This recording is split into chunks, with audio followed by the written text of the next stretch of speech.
उमेदवार पाहतोय आपण प्राजक्ता कारू भाजपच्या संभाव्य नगराध्यक्षा उमरेडमध्ये होणार असल्याचं सध्या तरी संभाव्य चित्र आपण बघतोय।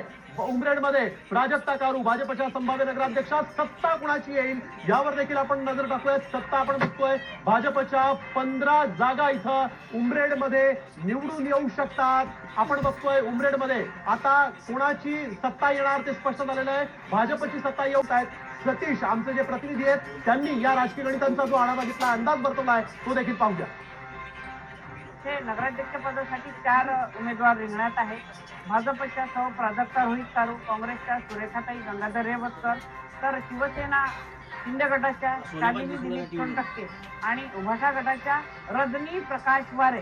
तर एकूणच इथे चित्र असं दिसत आहे, काँग्रेस आणि भाजपमध्ये दुहेरी लढत होणार आहे। पण काही ठिकाणी असं दिसून येते की तिसरी आघाडी जी आहे, भाजपचा मित्र पक्ष शिवसेना शिंदे गट, त्याचे ज्या उमेदवार आहेत शालिनीताई दिलीप सोनटक्के यांचा अल्पसा प्रभाव दिसून येणार आहे। तरी सुद्धा भाजप आणि काँग्रेसमध्ये थेट लढत होईल।